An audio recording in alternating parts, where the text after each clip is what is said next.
Hello, everybody. Hello. Hello, gentle friends. Hello. Welcome. I'm not going to do an accent this whole time. That'd be grating on everybody's nerves. But hello. Welcome to the Blades and Bodice Rippers Book Club. This month I am hosting. This is OG23, where we are picking an OG version of our genre of choice. And this quarter, we did romance and we read Splendid by Julia Quinn. This is Julia Quinn's first novel published in the 90s. So that's OG for me, at least. And like we do every Blades and Bodice Rippers meeting, we all dress up. And I'm living my Regency era fantasy. I feel like everyone is right now. I'm kind of going for a wealthy widow whose husband died under mysterious circumstances. So it works out. It. You now have your freedom. Mm-hmm. That's why I'm at the book club, darling. My tea. Oh. Anyway, we're having Did you kill him because he let you read novels? He told me I read too many novels and he had to go. By that I mean I have no idea why he passed. Yeah, husbands should be like Kleenex, soft, strong, and disposable. Precisely. This is our blue stocking ladies tea party book club. And I'm very excited about this. This is my favorite thing I've done on this channel so far. I just love this so much. Anyway, I think everybody kind of knows who everybody is at this point, but why don't we just go around or whatever? We'll go around and we'll just kind of say what we rated it. And we'll start the discussion there. So we'll go to Bethany. So unfortunately,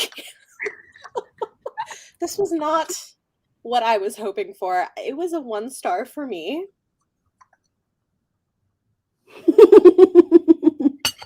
A product of its time, perhaps, but worse than some of its contemporaries. No, that maybe? I very strongly disagree with.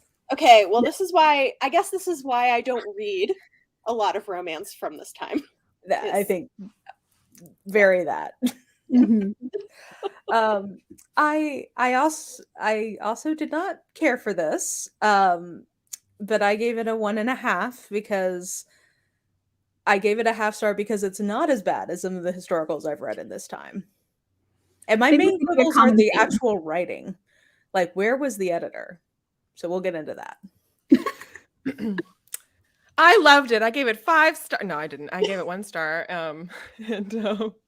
But as similar to how I felt about Empire of the Vampire, I was like, there's so many offensive things in this that I could list, but truly its greatest crime was being boring and having no plot. And I was like, I mean, yes, I'm offended and concerned by what's going on in this book, but mostly I'm so bored.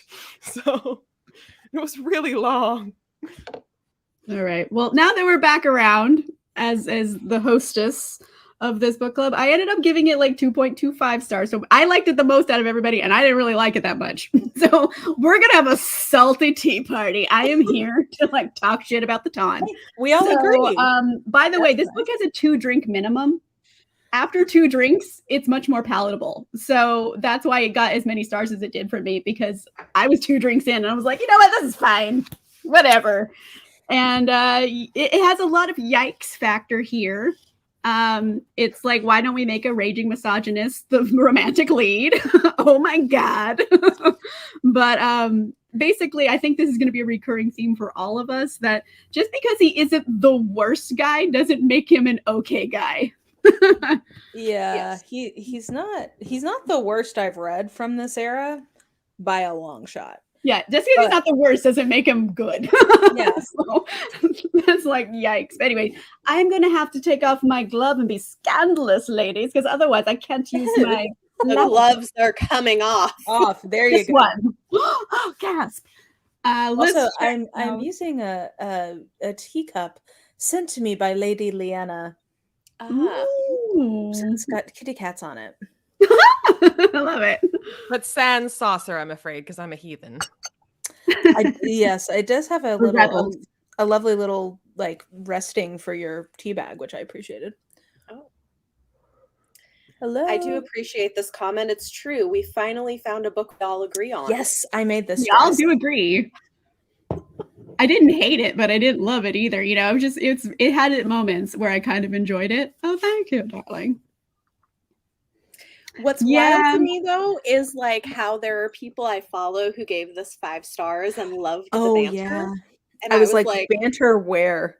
Where? I kind of like the banter. I don't mind you, 2 drinks in. So, see, this is you really should have told us, Amanda, of like, hey guys, I just read it this week. I didn't know until recently, but like I was like, oh, don't mind if I do. At 5 o'clock in the afternoon, let's start drinking. And I was like, oh, I don't mind this anymore when I'm drinking. It reminds me a lot of Kindle Unlimited historical romance. Like I've read historical romancy things even written today that are similar to this, but it wasn't Kindle Unlimited. It was published by a mainstream publisher. So that's part of my beef with it.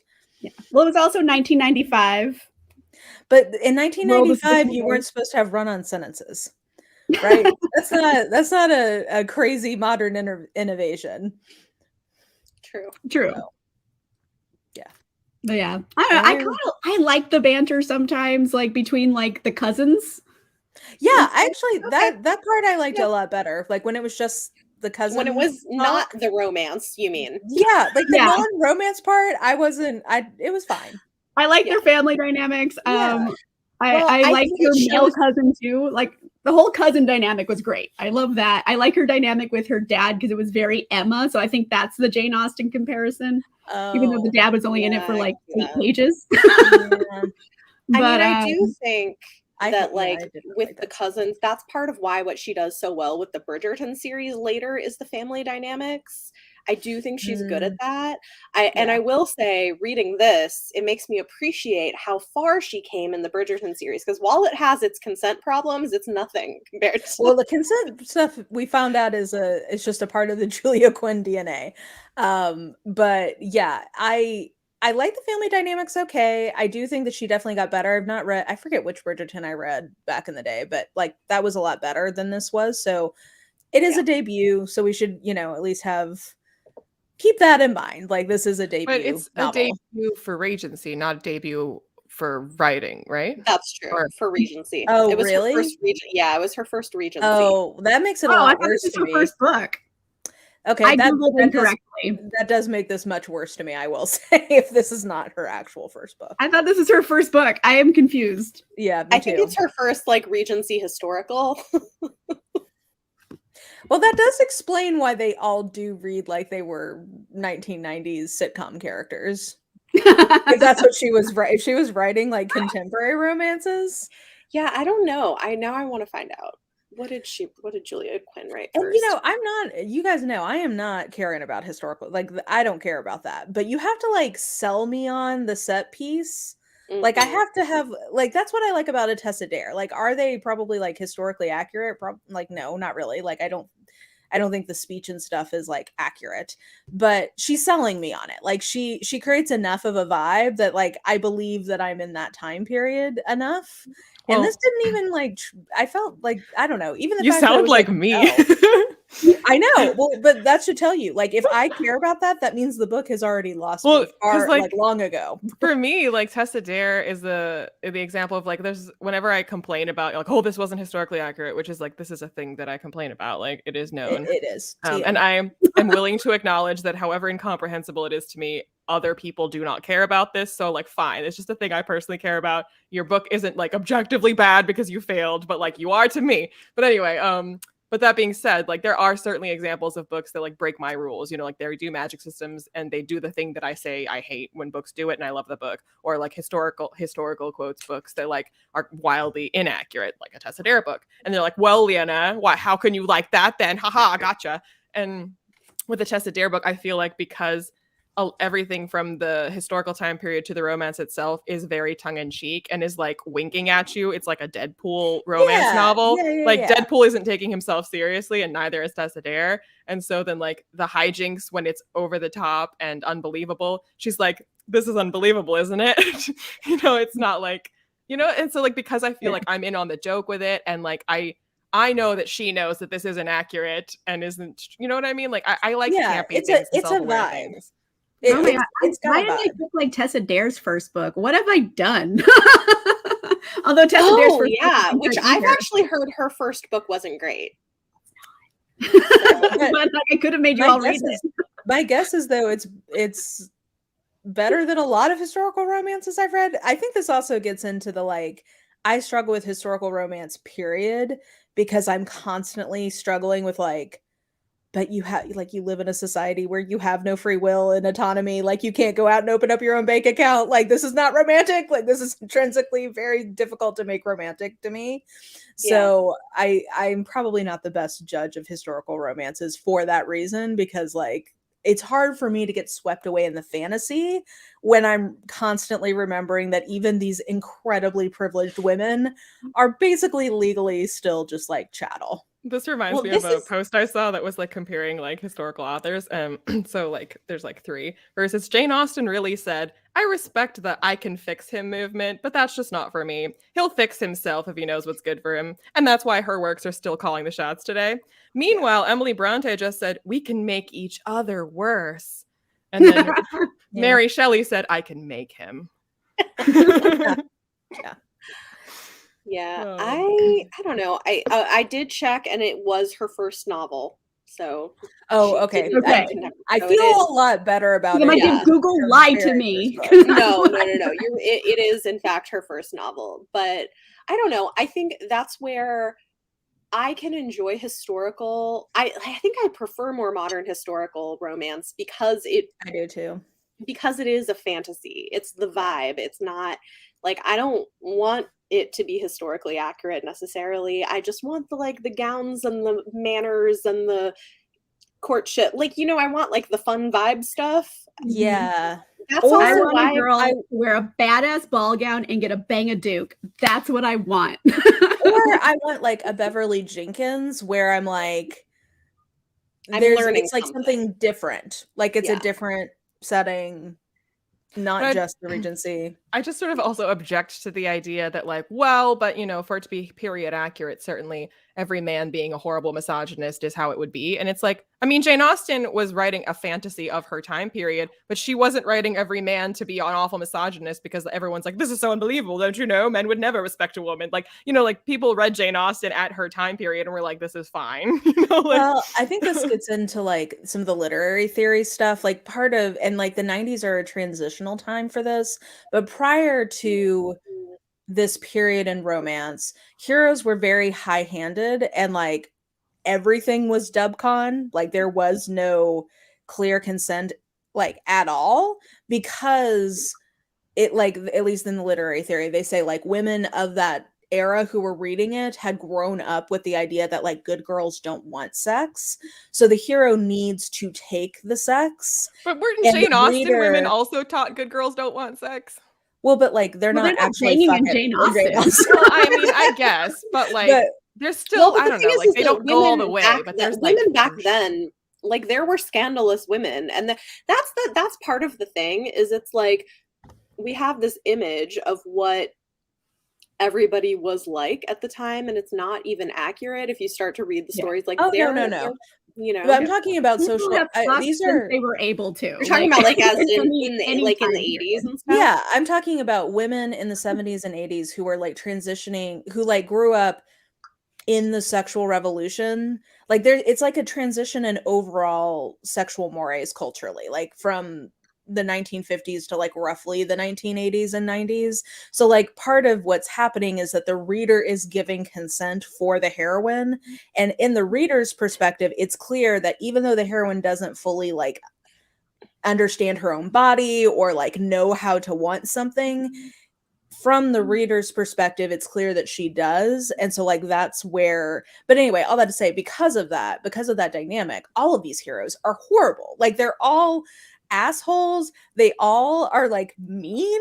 They all don't actually want to be in love. And like and that's like the give and take. Like the heroine is pulling out of him the like love for the first time, and he's pulling from her like sexual desire for the first time. Like that's the dynamic. I just don't like that dynamic. Like I like it when they're both hot for each other, where neither of them is like afraid to love. Like that is like my least favorite thing from a male character ever. I mean, somehow this book made me feel like Mr. Rochester was just like a way better male role model than what 1,000%. And any book that like makes Mr. Rochester look better, you're like, well, he locked his wife. Yeah. Hey, that was in a time period where they did not have good mental health institutions. No, I like Jane Eyre. Or divorce. Or divorce. Yeah. Well, they had divorces. No one wanted to do it. Yeah. It existed. It was existed, you know, Henry VIII. It was difficult, though. Henry VIII's such a trendsetter. Wow. Modest dude. He was on trend. Yeah. Yeah, I don't really like this dynamic either. I can sometimes get behind a man, like some people who are afraid to love, but I want them both genuinely into each other. And this, I was like, wait, what? Because I mean, well, the other thing too that really bugs me about this is the first time they meet, she's dressed as a maid, right? And saves his nephew. So he thinks the right thing to do is like assault her in the carriage, and it doesn't matter because she's a maid. Like, I'm gonna force some kiss. I was like, excuse you. Yeah, he has a special love boner for her. So what's he supposed to do? It's not but like in his head, he thinks it's fine because she's but he thinks it's fine because she's a maid. Yeah. Like, which is just, he's blessing her. But then he has this moment of like, oh, maybe I shouldn't do that. That's not cool. But like, I want to do it. But like, maybe and like, I never want to do it like the way I want to do it with her. Make him an okay dude. You know what I mean? Like, he could have done worse shit than he did. Yeah. But that doesn't make what he did okay. No. And then he goes into her bedchamber and forces himself on her. I was just like, what is the drunk-looking shooting star gift that's like, an attempt was made. That's him and his respect for her. But like, all of it is because like he's never wanted someone like he wants her. So that's what makes all of it okay from his perspective. And it's just like, yeah, but also multiple times in the story, he basically says, I don't like women. I don't like them. I don't respect them. His women are horrible. Doesn't like and respect them. And he's like, wait a minute, I like you? What is this? What as is a human? What? What is a woman who I like as a person? I got the what is this? Like, he's gonna swoon over which it. I just hate, because I think there's a whole generation of men who just like really don't like women. Like, they want to have sex with women, but they don't actually like women. Oh, and so, most men are homo-romantic, I would argue. Like, they're heterosexual, but they're homo-romantic. Like, they are not romantically. They don't like women as people. Someone's been talking to the Greeks. And maybe it's because I am like ace/aromantic. I'm also just like, if you don't love her, then just have sex. Like, maybe that's why this conflict bothers me so much. Like, if you don't love her, why are you? Like, why? I don't understand why you're not just doing the sex and like moving on with your life. Isn't this what you're supposed to be doing? Like, falling in love? Like, what's the problem? If we're gonna do that, I can fix him, or like he's a piece of shit until he meets the love of his life and she changes him, which is like, like there's problems with that, but okay, fine, I get the fantasy of that. But again, we're like in something like Jane Eyre, where he makes like a lot of like bold assumptions about her and her position and anyone who would be in her position. And like, you know, when he asks her about her like tale of woe, and she's like, well, you don't know much about like, you've never bothered to talk to anybody in my position if you're surprised by what I have to say. Like, any governess in my position who's gone to bad schools, like, if you bothered to talk to any of us, like, this is what you would find. Because he's like, oh, a woman with an interesting story? And she's like, I am not uncommon, asshole. Like, so, like, I like that it's pointed out, because, like, you still have him being like, oh, I've taken notice of you. You stand out from the crowd. And having her being like, I stand out from the crowd because you want to bang me, not because I'm actually any different from anybody else.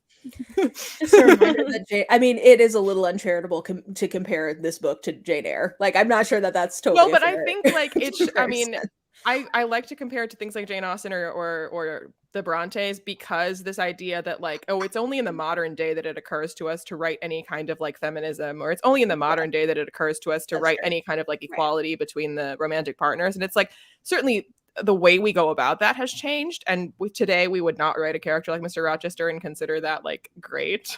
Oh, well, maybe we would. Actually, I've read worse. But you know, like, yes, things have changed. I'm not denying that. But like, to say that it has like it's if an older book doesn't have our modern ideas of feminism, it's because it's older. It's like, well, that's not actually a legitimate excuse because there's plenty of older books that do better.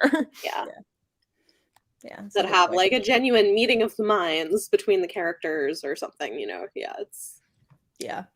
But to your point, I mean, maybe it is historically accurate that men are only interested in women as humans if they want to bang them. Maybe that's just the human condition under patriarchy. Like, I don't know. But I also think that that's an overgeneralization, because I think there are people who weren't just like that, you know? I mean, I think that, and that's the thing, is I think the assumption of that does a disservice to what men's potential is, you know? Because like they can be full humans as well, you know? I don't know. Yeah, it's characterizing men as just like only driven. Well, I mean, like legally speaking, certainly it was true that women did not just like objectively have rights to certain things. Like, so they were in a very objective sense lesser in terms of their status and their ability to like have agency, autonomy. But that being said, like that doesn't mean that all men regarded women as objects in that sense. Like there was a sort of like inherent like patronizing, we must take care of them because literally you must take care of them because they literally can't fend for themselves. So like to feel like I have to take care of a woman, it's like, well, yay, because like literally you have to, because they can't take care of themselves because they're not legally allowed to.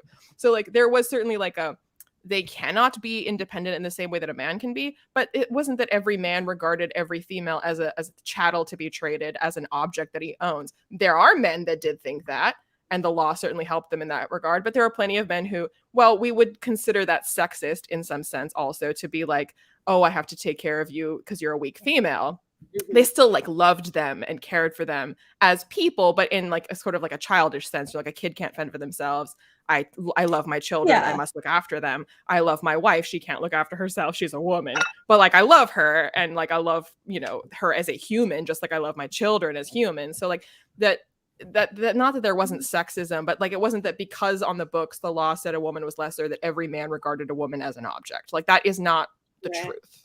Correct. I mean, I also think this is very specific to England, right? Because there were other places where women had more rights and maybe would even go to be more independent if they had money and were able to do that, like in France, for instance, or Italy. So that's part of why a lot of the women who didn't want to fit into the social mold in England would go other places. I don't know. So it's just like there's more complexity, I think, to the colonies. Well, I mean, the colonies rights wise are not a whole lot better, but yeah, if you want to be like a scandalous, but I love like that's why they're always going to Italy. That's why they're going to Italy and Paris, because that's where you go to be scandalous. But that's one of the things of growth that she inspires in him, is that he no longer refers to America as the colonies, because like, wow. That I thought I could tell it was meant to be funny, but I just found it like annoying and sitcom-y when at the beginning at the first ball someone's like, are there bears running around Boston? It's like, but the wolves, and they come out at night. Like, okay, in fairness, like as in the modern day, whenever I went to something when I was in high school, because I went to like a really, really ghetto high school that had like was in the heart of like gang violence and was like a 40% dropout rate. So like if anyone ever heard about my school in the news, it was only bad news. But that being said, if I ever went to like something where multiple schools are gathering, you know, like mathletes type thing, or the Rose Court interviews or things like that, and you know everyone's like, oh, what school do you come from, blah blah blah, and anytime I told people what school I went to, they would stare at me as if I was a refugee and be like, is it scary there? Like, so like this reaction to coming from the colonies is the reaction of people in my own city when I would tell them what school I went to. So like that checks out for me, that this is how people are reacting. I just don't think that somebody who's like has some level of education or knowledge about the world is going to say that Boston is like overrun with wild beasts. Like I don't know. I found that very... I mean, people seem to think that I was in danger of being shot every single day that I went to school, and that is also like... But to be fair, in America, we're all kind of in danger of being shot every single day. So it's but then that would be true in their schools as well. They thought this about my school. Political, everybody. Political. Desidera and Lindsay Sands are just fun reads. You know what? Lindsay Sands are fun. They're mini Snickers books because every book has the same plot, but it's okay because I like that plot. Exactly. I like that same character. I like that same plot. It's the same plot in every book, and I don't care. And I think the difference is that I can tell that Lindsay Sands knows that it's dumb. And I don't think Julia Quinn thinks that this is dumb. That is a fair assessment. Can we talk about there being no plot, please? Because that's the most upsetting thing to me. Consent, whatever. No plot? But I mean, a lot of romances don't have much of a plot. No. But I mean, literally, because like they meet, they like each other, and they like want to be with each other, and like that doesn't change ever. Like there's no like there's this really brief, like ridiculous misunderstanding where he thinks he wanted to marry him for his money, which happens like for like 2 seconds. But it's not this like tension of will they or won't they. It's not this tension of like, does she like me? Does she not? Like they like each other from go through to the end. So he just gets like slightly here's less what I bad think by the end. plot is. I think the plot is her finding a sense of purpose that isn't what she expected it to be. That's what I think, because like the whole thing is, which also annoys me. I mean, I don't like it, but like I think the plot is she wanted to run her dad's company. She fell in love and she was bored after they got married, and so then she ended up helping him run his stuff. And which also the like cavalier attitude of like, we'll come up with a charity for you to run, something for you to do, and she's like, oh goody, now I won't be bored anymore. And it's like, you know what? I hate you as much as I hate him. You deserve each other. No, I didn't like it either, but I think that's really weirdly in this. Like, because the first 107 pages are all like one teeny bit of time, and then it says during the next few weeks. Like, I don't know. I felt like the timing made the plot feel weirder to me because I just couldn't. I don't know. Also, like over all of their friendship growing, which I think would have been fun to see because they have like, the bedroom scene where he's just like, "I'm gonna force kisses on you," and we're like, "Yikes!" And then it's your like, thigh. We're besties, and I'm like, "How did that happen?" Like that's the stuff I would have wanted to read. Like, how did this friendship happen? Also, the fact that the solution to this cousin who like got into gambling debt for like 10,000 whatever pounds, the solution to that is like, oh well, that guy was cheating, so let's steal back the little notice, and like no consequences for like having made the awful, irresponsible like decision to get into so much gambling debt, and like the way that's resolved and is like, okay, fine now, and the way that he's okay with her being like, well, let me marry this guy that I'm kind of into because then you could have some money. He's like, okay, good plan. I'm just like, fuck all of you. Like, what? Well, you know, they're like 20. They're not like very intelligent.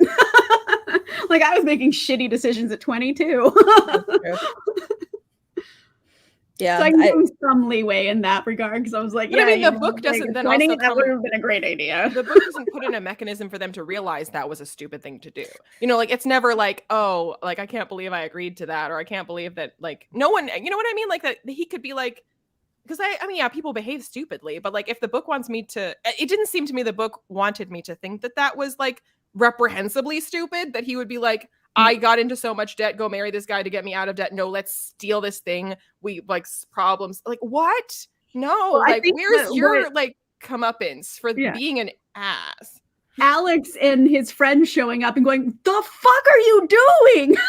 Was I think the part where that is the comeuppance. But I wanted someone to like chew him out for like first of all getting into that much debt, and second of all being willing to let his cousin get him out of it. Like sir. Yeah. No. Yeah. I don't know. I just didn't like either. Like it kind of, I would want to see like maybe him get with someone because he's such a himbo. Like, what's that going to be like? I don't know. He's. I mean, there's more books in the series if you want to read them. It's true. I do like a himbo, but not this kind. I don't know. I think part of my fundamental problem with this book is I did not like Alex or what's her name, Emma. Yeah. I didn't like them. So like, I didn't care if they were together or not. I didn't care what happened to them. And then there was that weird plot point with the cousin getting kidnapped, and I was like, "Is this like a Beauty and the Beast deal? Like, what is this? That was weird. That was really weird. But also the fact that after they get married, we still get this like, but he's not said I love you. Does he actually love me? That and I was is just like, very common historical romance third act conflict. I just like, but the fact that from go they liked each other in the books, it was never a source of tension in this book whether or not they liked each other. So the fact that after they've even like done the nasty and gotten married, they're like, but does he love me? It's like, yes, he fucking loves you. I don't understand it, but he does. Like, I don't care about this. He doesn't. He hasn't said it, and I mean, he knows that he loves her because he thinks of her as a human, which he's never done before. So that's how he knew. That's true love right there. And so he didn't like, he didn't it because he's like, hey, I treat you like a human being. That's love. And I can love humans. I could only love someone if I thought they were human. So it'd be weird if I thought you were an animal and I was in love with you. Wow, I'm having emotional growth. Yeah, it's like Heathcliff and Kathy are like toxic AF, but they're interesting to read about. Yeah, these two people are so boring. They're boring and unlikable, which is a very insulting. Like I can take boring but likable, or interesting and unlikable, but don't make them boring and unlikable. That's quite a toxic combo for me enjoying the book. I did like, okay, as I gave it the most amount of stars, which still wasn't a lot of stars. I did kind of like some scenes with, I know the banter isn't great, but I do like some of the banter because it was a bit absurdist. And like she walked into his office, she's like, I need you to marry me. And he's like, but what? Huh? So I did like Emma proposing in her time period. That would have been very bold. So I appreciated Emma being bold sometimes, even though she's not the sharpest tool in the shed. If he had any dignity, he would have proposed to her as soon as he was groping up her thigh in her bedroom when she's a virgin. True. And a lady. Also, the family being like, "Oh, let's have them get caught," being right. Like, and they're like, "Yes, I'm actually trying to get her assaulted." Oh my god! Yeah. Which like would make sense if this was a situation where like she is suddenly impoverished as a Sense and Sensibility and like she really needs to marry a man with money and they're like, let's get her caught with a rich man so that we can save the family, as opposed to like, oh, wouldn't it be nice if we caught them scandalously and then they have to get married? It was his mom. Yeah, it was weird. It was his mom who wanted to trick him into like trap him into getting married. I was like, she wanted this girl to get compromised and wasn't really particularly picky on what the compromise situation was. And I was like, what do you think about your son as a man? Like, do you think he's just going to be like uncontrollable boners? Like, what the fuck? It sounds like she does know her. Well, I was going to say, that sounds accurate. If that's his mother, it becomes less surprising that he is the. I mean, clearly she does know because she's like, I know he's going to try something, so we just need to catch him at it. Yeah. Yeah, she knows that he's ruled by his dick, so she just is trying to point it in the right direction. This is the mother of every frat bro. Yeah, she's giving boy mom like vibes. Bethany, I know Bethany is taking that personally. No, I know what you mean though. Like, there's the like people who have like the bumper sticker and like merch for boy mom. She's giving that energy. Yeah. It's weird. It's like the people who have like an uncomfortably emotionally enmeshed relationship with their sons. Yeah. I'm like, no. Also, there was like so many things that they keep mentioning in this book that obviously happened before this book started, but I'm like, there's no book before this. No. Like the boy, the himbo cousin, like had some girl and then like Emma scared her off because she was bad, and then like we never what the fuck was that? Like, do you think he's getting his own book later? Is that like setting something up? I checked. Oh, he doesn't. Huh, he doesn't. I don't know. But it's like, why? And that girl that like was into the girl, and then the girl started chasing Alex, and Alex is like, oh, and then she got embarrassed and ran away. But it's just like, they just dropped that story. They're like, fuck that. Like, there was so much backstory there that they just like loosely mentioned that like never occurred in any other book. So I'm just like, wait a minute. I feel like I'm coming in at the midpoint here. Did you all also notice that they're putting out new with Bridgerton getting big? They're putting out new editions of this series, and I'm like, series too? I didn't like look that far into it. Sweet money. Yeah, there's some new like trade paperbacks of this coming out of the whole series, and I'm kind of like, well, just get ready to see it all over TikTok, I'm sure. Oh, you know who I actually did like? I did like one character in this book, and it was Alex's best friend. It starts with an M. I forget his name though.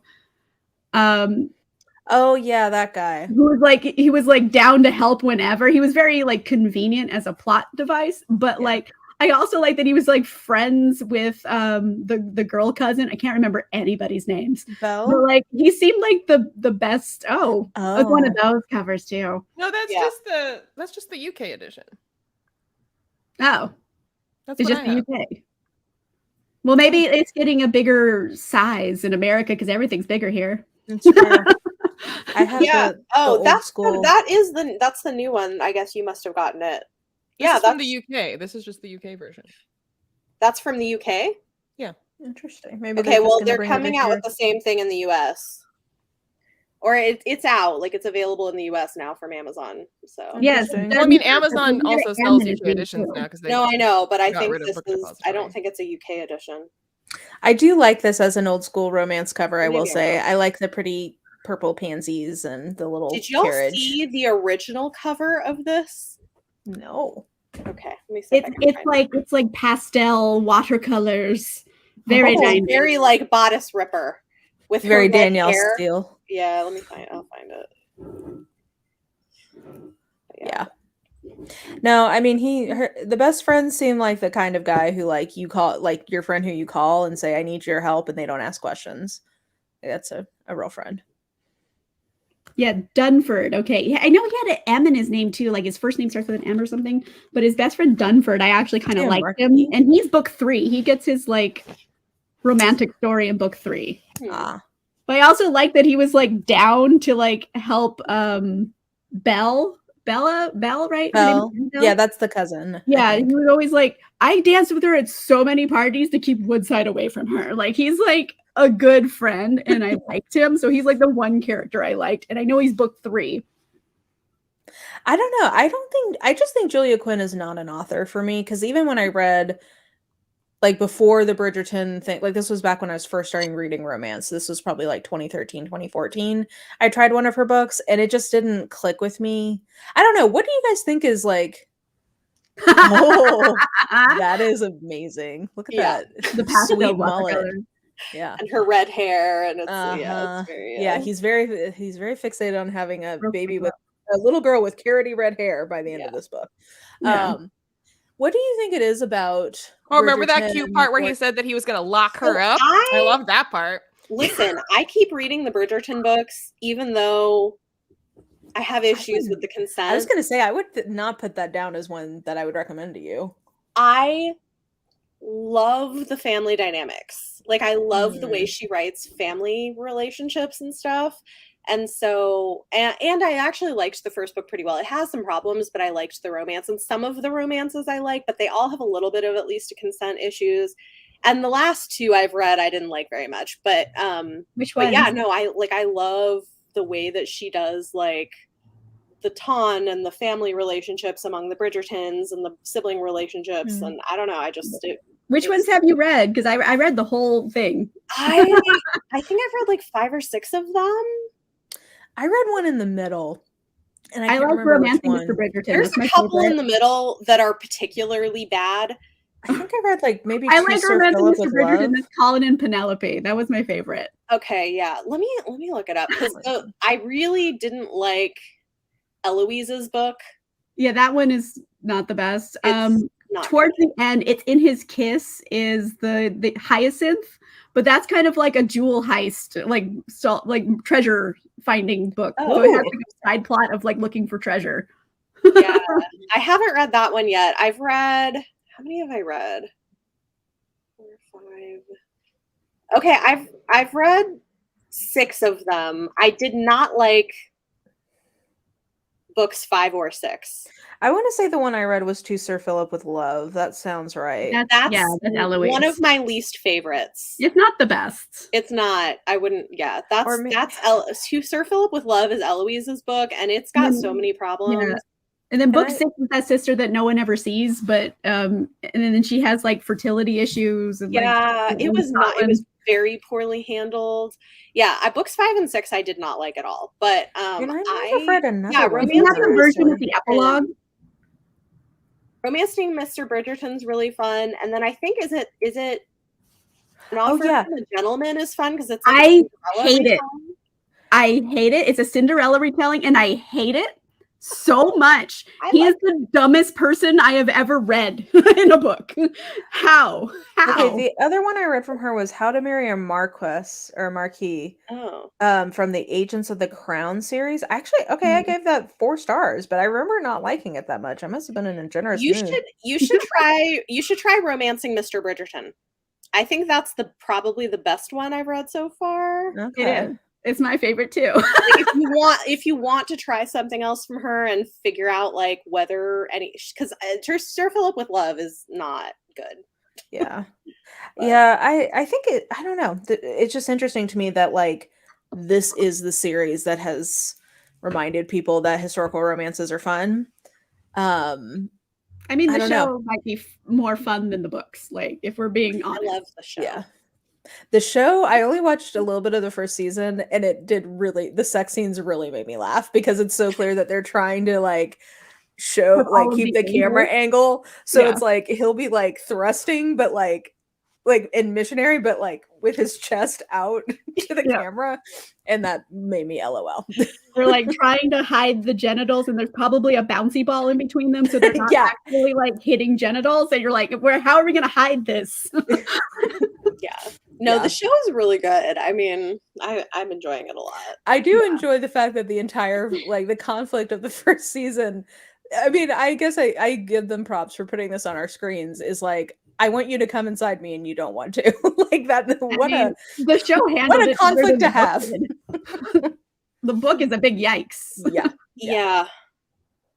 But I do think the show does a better job of building up and showing how little sex ed she has and how little she even. So like I don't know, like there are definitely problems with it, and it could the aftermath I think especially could have been handled better. And I also think it makes it worse the way they did the casting. But it's neither of them are very good actors, but they're very pretty. I watched Bridgerton for Regé-Jean Page running around in costume. He's really very pretty. But like my mom, I had never heard of Bridgerton, didn't know that was coming out, and it was like around Christmas time, and I was at my parents' house. My mom we were just like looking through like Netflix and Prime and like looking for something to watch. And then like, Netflix like was like, "Ooh, Bridgerton." And I was like, "What's this?" My mom was like, "Oh, I heard about that. I think it's like a Regency type thing." We're like, "Let's give that a try." And like within a few seconds, Regé-Jean Page just like struts across the screen, and we were like, "We're watching this." I don't know what this is, but he's in it. It's like, yes, your demographic, Shonda Rhimes. Like, thank you for. I mean, the way he takes up the entire screen with his just charismatic strut. If he knows exactly how attractive it is, and I was like, I bet you're an asshole, but at least like if you got it, flaunt it, Well, what's funny to me is with him and with some of the other actors is like hearing them in interviews, some of them have such different personalities like in real life versus the characters they play. And actually, what's his name? I can't think. The oldest Bridgerton brother, like the actor who plays him, is gay. He's like not so it's like, well, doesn't he also do musical theater? I've seen him, and he does musical theater, and he's got this really like quirky like. But I think there was a video of several. I don't know if they all do musical theater, but several of the Bridgertons also sing. So like they sang together, like something. Yeah. So hear me out. It's a fun show. Because I'm like, this is completely off topic, but like James Bond, because I'm a big nerd. My top pick is Regé-Jean Page to take over. Just saying. Oh. He does look good in his suit. I mean, I would say he's a great actor. He's a great pick. But I don't know that you have to be a great actor to play James Bond, so I think that could work. I think you have to be like confidently sexy. That people might want there to be the first female Bond. I would love there to be a female Bond. That would be really cool. Well, there was in No Time to Die. She was 007, but she wasn't James Bond. Jane Bond. I'm sorry. I took over Jane Bond again. Camilla Bond. If you haven't seen the last one that came out, there is a female 007 because James had retired at that point. Well, people are wondering because I heard on TikTok that the director of the next one is a woman, and there's like there have been people saying who like even like actors who people are like, oh, you should do Bond, who are saying, well, I would love to see a female Bond. So people are wondering if behind the scenes. I've seen a few interviews of people saying they want there to, or like was it Pedro Pascal? I think so, yeah. Yeah, who's everywhere on TikTok. Thank God. I love that for us. Yeah. Every meme of him I love. I love it when he shows up on my For You page. It's just he's there in a Delightful. He's America's darling at the moment. He's our daddy, and he likes being our daddy. Yeah, on one of John Oliver's recent episodes, there was something that he was talking about where somebody had referred to something as like a national treasure, and he was like, "No, there's only 3 things," and like one of them was Pedro Pascal. Yeah. I did see. This is totally off topic. Did you guys see that Saturday Night Live sketch where they did a Mario Kart trailer, but it was like with Pedro Pascal as Mario, and it was like The Last of Us. Yeah, it was like gritty. I was like, I would watch the fuck out of this movie. That's hilarious. Yeah. Lexi says, check out the new D&D movie for great art. Regé Jean Page. I have seen that movie. It's terrible. I liked it. I thought it was fun. I haven't seen it but yet. But I'm not surprised you hated it, Leanna. If you saw, because you said you saw the preview and thought you wouldn't like it, and I'm like, you should have gone with your gut. Like, but I mean, the both the critic score and the audience score on Rotten Tomatoes was like high 90s, and I was like, how bad could it be? And then I saw it and I was like, this is the worst thing I've ever seen in my life. It's not. It's so much fun. You just don't. I don't think it's going to be a good movie. It's like, I don't want to watch a film. My brother didn't like it either. Oh, it's a family of dead. Yeah, you guys grew up together and you have very similar taste in things, I feel like. So, of course. Yeah. An appeal to authority is not your brother. I don't trust that just because he doesn't like something, it's not good. Yeah. Well, both of us liked Warcraft, and that got like a 14% on Rotten Tomatoes, and we were wow. we went into it going like, because the critics said, 1, that it's terrible, hence the 14%, and 2, that it is impossible to understand Warcraft the movie unless you are like deep into the lore of the game. And I was like, well, brother, you played World of Warcraft. He's like, yeah, but I didn't pay attention to the story or the lore at all. We were like, okay, well, we're gonna pay attention when we go see this movie. And halfway through, we were like, is this really easy to follow? Are we just too dumb to understand that we don't get it? Like, this is very straightforward. And afterwards we're like, did the critics just like not watch it at all, like refuse to watch it? We're like, well, it's impossible to understand. And as opposed to like, because like how stupid do you have to be to not understand Warcraft? Like, it's very basic fantasy and like kind of fun. And we were like, not that it's like great cinema, this is not deserving of Best Picture, but like it was fine. And like the way that they were like, this is the worst thing ever, we were like, was it though? Like, it was pretty okay. Yeah. Yeah, Mara, is this the shirt you made? It's a dress. You made the whole thing. Show. Yes. Yeah. Ooh. It doesn't. I need to work on the fitting and I gave myself too much boob room. So I mean, I wish I had more boob room. I mean, too much is better than not enough. That's kind of what I figure. I'm realizing that in general, when I'm like drafting patterns, I tend to be like, let's just give myself some extra boob room, and then I have to take it back down. Yeah, like this is like the Regency era cut, and like honestly, like the waist is like halfway up my boob. Like, in general, though, I feel like Regency is some of the most comfortable in terms of. Yeah, well, and I tried to make this a version where I could wear it again, so it's sort of like between Regency and like 70s prairie dress. So I like it. I need to make some adjustments, but overall, a good first dress I've ever made. So, well, for my birthday, I'm going to a interactive Bridgerton ball event, and so I bought a dress for this and that. So it's like a whole gown. It's like it has the right cut. Like I feel like we did a good job, ladies. Yeah, like, it's from Jessica Hay. Are there? One on TikTok with the.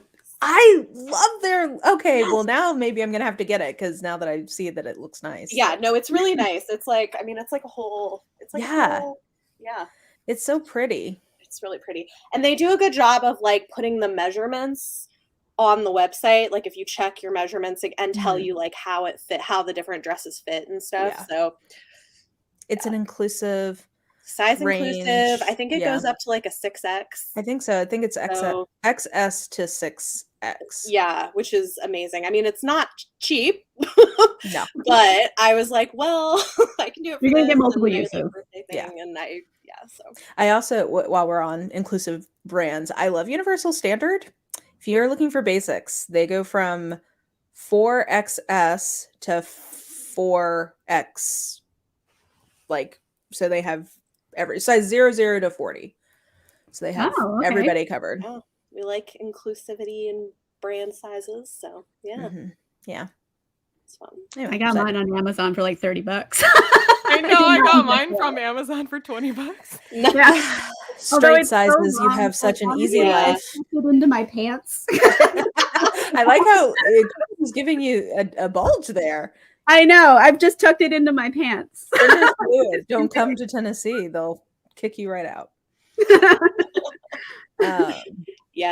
Well, the thing too is I had been eyeing Jessica K dresses for a while, and so this was also, I was like, this seems like a good excuse to buy one. Yeah. Well, I figured because I have a leatherette, like medieval looking corset thingy that I like to wear for like Ren Fair, and I thought this under that could also work for Ren Fair. And because totally. I usually end up wearing really long sleeve things, and the Ren Fair here is like always like 100 degrees, so then like this under it would be more comfortable. Yes. Yeah, it's a good call. That's a good call. I also made myself a little cute bonnet, but the wrong material showed up, so wait, as I was saying that, unknown. As I was just speaking about what I would wear to Ren Fair, literally at this exact moment, my friend texted me and was like, I just bought a lace-up vest for Ren Fair. Like, this is exact moment. I was like, wait, what? I mean, I only went to Ren Fair one time, and it was with you, Leanna, and I was so drunk the whole day. I didn't even do the pub crawl. Like beer, and it's not, and I chugged it at the mead stand. Well, if you've got a mead stand, you gotta. Well, like they were doing it where they were pouring your cup, but you had to chug it at the same time. And I'm like, I'm no quitter, so I went for a long time, and then I was like, oh no, this was a bad decision. Yeah, I chugged so much mead. But it's also really hot and really like there's no shade. So like, if you drink and you're in the sun, like. Yeah, it's a lot. I've been to that one before, and like it does get really hot. Yeah. The very first time I went though, like it was cloudy and they had to close early because there was a lightning storm. So I liked the vibes. I was sad to leave because I was like wearing this costume in like the stormy weather is like so much more what I imagine. Yeah. Right. I just needed a cloak and to go into a tavern. Speaking of cloaks, I'm just about done with my next costume for our next one, and then I've started our one for Halloween, and it's so much fun, and I can't wait to wear them both. Yay. I got my little detective outfit for July. Yeah. Oh, nice. August. Can you remind me? I'm working on it. I have a vest that I bought because I wanted one, and I think I could use it to put together something. So. The Cask, that's the book. By Freeman Wills Crofts. Oh yes. So in July we'll be over on Mara's channel reading The Cask. We're going OG mystery. Yes. And it's the Angela Carter's toy shop one, right? Yeah, so the Angela Carter's magic toy shop, and we're doing like a creepy puppets or dolls kind of. So yes, we'll be detectives in July, and then Halloween show will be over on Bethany's channel. Yeah. And we will be the creepiest dolls. So I love dressing up every time. This is the best decision we've made. Like, I don't know how we arrived at this, but this is so fun.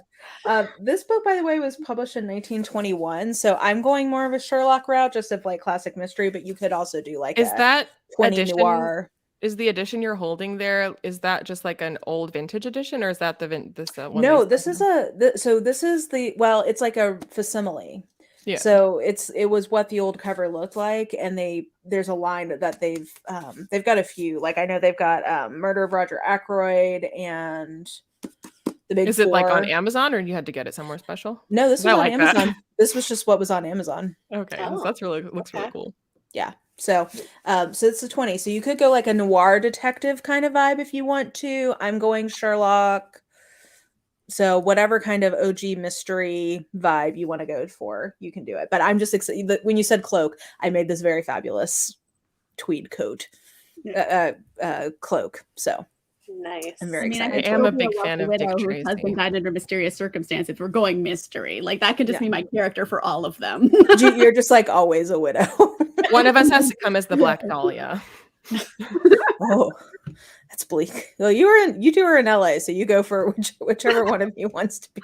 I bought a costume. I don't want to spoil it because it's very funny to me.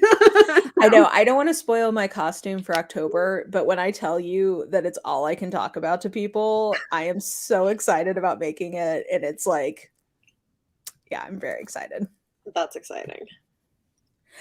I know. Well, I don't think I can pull off les mustaches to the right degree I would need to. Someone might be wearing a mustache. Oh, that would be fun. I wonder if I could do that. That might be fun to do, like a mustache. Yeah.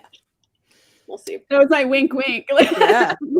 Well, we've got a few detectives. So, Leanna, you may have to be the Black Dahlia since you're going to be and you can be the victim. And maybe Amanda, you could be the whodunit. I don't know. I still have my little bottle of fake blood from when I was what's her name from Ready or Not. So I could very much be murder victim. That's true. That would be on theme still. So you guys will just have to tune in to find out. But I'm already excited. I love that we're doing this. It gives me like a purpose in my costuming or in my sewing. Yeah. So it's fun. It's really fun. I like it too. Yeah. Have a reason to dress up for things. Yeah. Well, anyway, this was lovely, everybody. We're kind of coming up on that 1 hour mark. But yeah, so we all kind of we're meh at best about this. We generously meh. Yeah. But we hated it. We all agree on it. So there's that. Win. Progress. It's a win. We'll call it a win. Yeah, we all agreed. It's just we didn't all agree it's good. And we all liked Leanna's. So We far, did. Maybe this is going to be our year of consensus. Dressing up was the secret. We never knew. But nobody disliked it. Yeah, we didn't have anybody who hated it. But again, I'm also I liked it, I guess. I'm very loosey-goosey with my rating system. Yeah, not recommended, but I think we had an interesting conversation, which is really what book club is about. So yeah. I feel also just like it's nice to have a conversation where we do generally agree, because like if someone really loved it and someone really hated it, then like if you're the one that hates it, like you don't want to be like, you're stupid, this book is terrible. And if you really loved it, you don't want to be like, you feel like an idiot, like I like this one. Yeah. It's just like I feel like everyone can just like unleash either like ranting or raving if everyone's kind of in agreement. Yeah, that's true. Well, I'm hopeful because this is a recommendation from my patrons. They picked this as one that they thought I would like. So that's why I'm picking it. So I'm hopeful. No pressure, patrons. Yeah, you guys steered me wrong. We'll just blame you. But no, I'm hopeful that, and I did a tournament of books. This like went far. Like I was expecting it to go out in the first round and it didn't. So I don't know. We'll see. Okay. I know nothing about it, so I'm excited. Yeah, I think, let's see here. Every time I see the title, I'm like, of Amontillado? It seems kind of maybe like a, oh God, what was the bird one with Humphrey Bogart in it? Maltese Falcon. It sounds like that kind of setup. Bird one? Yeah. The unloading of a consignment of French wine from the steamship Bullfinch is interrupted by a gruesome discovery in a broken cask leaking sawdust and gold sovereigns. But when the shipping clerk returns with the police, the cask and its macabre contents have disappeared. Following the clues Can I just Paris, like wear a barrel and be the cask? That would be amazing. I love this. There's not really hard to rules in sit. book club. Yeah, it looks like they go to Paris. And the genial French detective Monsieur Lafarge helps check motives and alibis in their hunt for evidence of particularly fiendish murder. Oh, it's by Freeman Wills Croft. The well-known person? I don't know. Interesting. Yeah. I love this sneaky little detective emblem, or like sneaky criminal, whatever it is. Yeah, it's like a little. It looks like Zorro. Criminal. Yeah. Yeah, I've got a couple of these. They look nice on the shelf. So anyway, yeah. So that will be July over on my channel, end of July, and then we'll have our Halloween show. Yeah, gonna be OG23, everybody. We all gotta start already thinking about what's the theme next year. What are we gonna do? Yeah. And is it something you can dress up to? Well, no, it has to be something that you dress up to. That's the new criteria. But I'm saying, like, we're thinking, is this a good book? Will people like this? It's like, how is this something you can dress up to? Oh, I want to dress up like this. And it might turn out that that's why this works. That's why we all feel the same way about these books, because no one was like trying to pick a good book. They were just trying to pick a book to dress up to. And so we all end up feeling the same way. Exactly. It'll work out. We're gonna do it. Yeah. So, everybody, thank you for coming and hanging out with us at our lovely ladies' tea party where we talked gossip about the hot tom. And we are ladies who tea.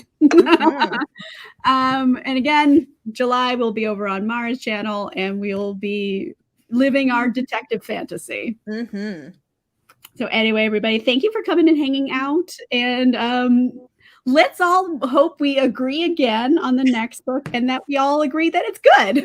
Manifesting this energy.